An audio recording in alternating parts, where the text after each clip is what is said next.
అమెరికాలో మన దేశానికి చెందిన నాగమల్లయ్య అనే వ్యక్తిని కుటుంబ సభ్యుల ముందే తల నరికి చంపేశాడు ఓ వ్యక్తి. ఈ ఘటన ఇటీవలే జరిగింది.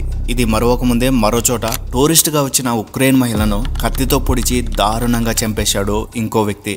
ఇలా ఒకటి కాదు రెండు కాదు, గడిచిన 10 ఏళ్లలో వందల కొద్దీ జాత్యహంకార హత్యలు జరిగాయి యుఎస్లో. ప్రతి ఒక్కరికి డ్రీమ్ కంట్రీగా ఉండే అమెరికాలో ఇలాంటి ఘటనలు చోటు చేసుకోవడం ఏమాత్రం చిన్న విషయం కాదు. మరి అగ్రరాజ్యంగా చెప్పుకునే అమెరికాలో ఈ జాత్యహంకార హత్యలు ఎందుకు జరుగుతున్నాయి? ఇంత జరుగుతున్నా అక్కడి గవర్నమెంట్స్ వీటిని ఎందుకు కంట్రోల్ చేయలేకపోతుంది? అసలు ప్రపంచానికి కనిపించని క్రైమ్ అమెరికాలో చాలానే జరుగుతుందా? ఇలాంటి ఎన్నో ఆసక్తికర విషయాలను ఈ వీడియోలో ఎక్స్ప్లోర్ చేద్దాం. అందరికీ నమస్కారం, నేను మీ ఎంకే. మరో కొత్త వీడియోకు స్వాగతం. ప్రపంచంలో అత్యంత విలువైన ధనిక దేశం ఏదైనా ఉందా అంటే అందరికీ గుర్తొచ్చే కంట్రీ అమెరికా. ఏ దేశానికి చెందిన వారైనా అమెరికాకు వెళ్ళడం ఒక డ్రీమ్గా పెట్టుకుంటారు.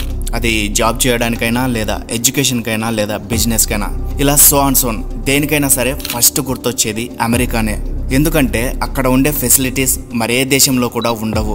ప్రస్తుతం అమెరికా అతిపెద్ద ఆర్థిక వ్యవస్థ కలిగిన దేశాల జాబితాలో టాప్ ప్లేస్లో ఉంది. 2025 నాటికి ఆ దేశం యొక్క జీడిపి $30.5 ట్రిలియన్ ఉంది. అంటే దీన్ని బట్టే అర్థం చేసుకోవచ్చు అమెరికా ఎందుకు అగ్రరాజ్యంగా ఉందనేది. అక్కడ ఈ రంగం ఆ రంగం అని తేడా లేకుండా అన్ని రంగాల్లో కూడా పుష్కలంగా అవకాశాలు లభిస్తాయి. దానికి తోడు high paid salaries, rich status life ఉంటుంది. అందుకే యుఎస్ వెళ్ళడానికి ఇంట్రెస్ట్ చూపిస్తూ ఉంటారు చాలామంది. పైగా మొదటి నుంచి అక్కడికి వెళ్ళే ప్రతి ఒక్కరికి సమానమైన అవకాశాలు కల్పిస్తున్నాయి అక్కడి గవర్నమెంట్స్. ఈ రీజన్స్ వల్ల ప్రపంచం నలుమూలల నుంచి అమెరికా వెళ్ళి సెటిల్ అయిన వాళ్ళు ఎంతో మంది ఉన్నారు. ఒక విధంగా చెప్పాలంటే అమెరికాలో ఉండే లోకల్ పీపుల్స్ కంటే కూడా వలసదారులే అక్కడ 60% ఎక్కువ ఉంటారు. అందుకే అమెరికాను ఇమిగ్రేషన్ కంట్రీ అని కూడా పిలుస్తూ ఉంటారు. అయితే ఒకప్పుడు వలసదారులకు అమెరికా అత్యంత సేఫెస్ట్ కంట్రీ. అక్కడ ఉండే రూలింగ్ సిస్టమ్ కూడా వలసదారులకే హై ప్రియారిటీ ఇస్తూ వచ్చేవి. కానీ ఆ పరిస్థితి గత 10 ఏళ్ల కాలంలో చాలా వరకు తగ్గింది. బరాక్ ఒబామా తర్వాత 2017లో మొదటిసారి డొనాల్డ్ ట్రంప్ అమెరికా అధ్యక్ష పదవి చేపట్టాడు. ఆయన తన పాలనలో ఎన్నో చేంజెస్ తీసుకొచ్చాడు. ముఖ్యంగా వీసాలలో మార్పులు చేయడం, వలసదారులకు ప్రియారిటీ తగ్గిస్తూ రావడం, అలాగే గ్రీన్ కార్డ్స్లో షరతులు విధించడం, ఇలా చాలానే మార్పులు చేశాడు. దీంతో ట్రంప్ తీసుకున్న నిర్ణయాలపై మొదట్లో చాలానే వ్యతిరేకత ఏర్పడింది. ఆ ప్రభావంతోనే 2021 అమెరికన్ ఎలక్షన్స్లో ట్రంప్ను ఓడించి జో బైడెన్కు అధికారాన్ని కట్టబెట్టారు. అయితే మళ్ళీ 2025 ఎలక్షన్స్లో ట్రంప్ రెండవసారి అధ్యక్షుడిగా ఎన్నికయ్యాడు. ఓవరాల్గా చూస్తే ట్రంప్ పాలనలోనే వలసదారులపై వివక్ష పెరుగుతూ వచ్చింది. అట్ ది సేమ్ టైం జాత్యహంకార హత్యలు కూడా పెరుగుతూ వచ్చాయి. రీసెంట్గా మన దేశానికి చెందిన నాగమల్లయ్య అనే వ్యక్తిని మార్టినేజ్ అనే వ్యక్తి తల నరికి చంపేశాడు. అది కూడా కుటుంబ సభ్యుల ముందే. దీనికి సంబంధించి పూర్తి వివరాల్లోకి వెళ్తే, నాగమల్లయ్య 30 ఏళ్ల క్రితమే అమెరికాకు వెళ్లి అక్కడ హోటల్ మేనేజర్గా స్థిరపడ్డాడు. గదిని శుభ్రం చేసే విషయంలో అదే హోటల్లో పనిచేస్తున్న మార్టినేజ్కు నాగమల్లయ్యకు మధ్య చిన్న వివాదం చోటు చేసుకుంది. అది కూడా ఒక వాషింగ్ మిషన్ ను క్లీన్ చేసే క్రమంలో. అంతే, క్షణం ఆలోచించకుండా కత్తితో నాగమల్లయ్య తల నరికేశాడు ఆ కిరాతకుడు. కుటుంబ సభ్యులు వద్దు వద్దు అని దండం పెడుతున్నా అతి కిరాతకంగా చంపేశాడు. ఈ విజువల్స్ అంతా కూడా అక్కడే ఉన్న CCTV ఫుటేజ్ లో రికార్డ్ అయ్యాయి. ఇంకో విషయం ఏమిటంటే, ఈ మార్టినేజ్ అనే వ్యక్తికి గతంలో కూడా క్రిమినల్ కేసులు ఉండేవట.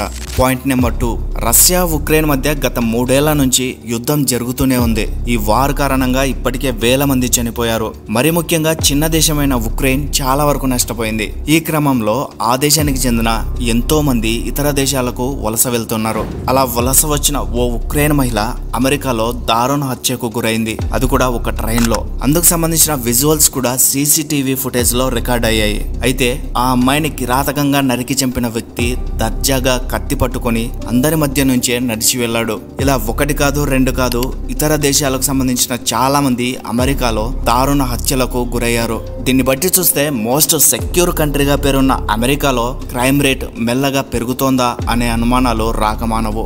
నిజానికి అమెరికాలో క్రైమ్ రేట్ చాలా వరకు తగ్గిందని అక్కడి గవర్నమెంట్ కి చెందిన కొన్ని రిపోర్ట్స్ చెబుతున్నాయి. కానీ బయట పరిస్థితి చూస్తే దానికి కంప్లీట్ కాంట్రాస్ట్ గా కనిపిస్తోంది.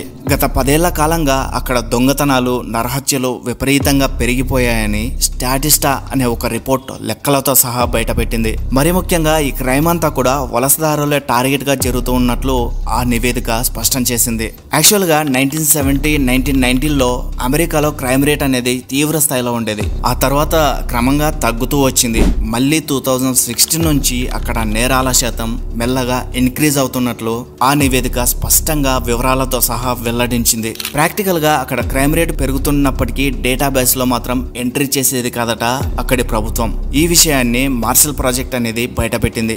ఈ మార్షల్ ప్రాజెక్ట్ అనేది అమెరికాలో నేర వృత్తిని ఎక్స్పోజ్ చేసేటువంటి ఒక మిషన్. అమెరికాలో 2020 నాటికి క్రైమ్ కి సంబంధించిన ప్రతి చట్టాన్ని అమలు చేస్తూ దాన్ని FBI లో చేర్చాల్సి ఉంటుంది. కానీ 2021లో అమల్లోకి వచ్చిన కొత్త రూల్స్ లో మాత్రం ఆ చట్టాలను చేర్చలేదు. 2022 వచ్చేసరికి దాదాపుగా 32% పోలీస్ విభాగాలు క్రైమ్ రిపోర్ట్ ను నివేదించడం పూర్తిగా మానేశాయట. అందుకే ప్రాక్టికల్ గా క్రైమ్ రేట్ పెరుగుతున్నప్పటికీ అక్కడి గవర్నమెంట్ చూపిస్తున్న రిపోర్ట్స్ లో ఆ క్రైమ్ కనిపించడం లేదు. దీన్ని బట్టి చూస్తే అమెరికాలో అంతర్గతంగా జరుగుతున్న క్రైమ్ చాలానే ఉన్నట్లు స్పష్టమవుతోంది. పైగా అక్కడ గన్ కల్చర్ అనేది సర్వసాధారణం. దాదాపుగా 99% అమెరికన్స్ ఓన్ గన్ కలిగి ఉంటారు. కాబట్టి అక్కడ సహజంగానే నరహత్యలు పెరగడానికి ఆటోమేటిక్ గా స్కోప్ ఉంది.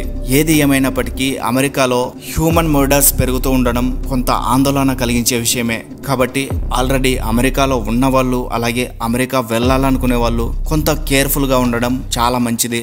ఇది ఫ్రెండ్స్ ఇవాల్టి వీడియో. మరో కొత్త వీడియోతో మళ్ళీ కలుద్దాం. వీడియో నచ్చినట్లయితే లైక్ చేయండి, మీ ఫ్రెండ్స్ అండ్ ఫ్యామిలీస్ కు షేర్ చేయండి. మరిన్ని ఇలాంటి ఇన్ఫర్మేటివ్ వీడియోస్ కోసం మన ఛానల్ ను తప్పకుండా సబ్స్క్రైబ్ చేసుకోండి.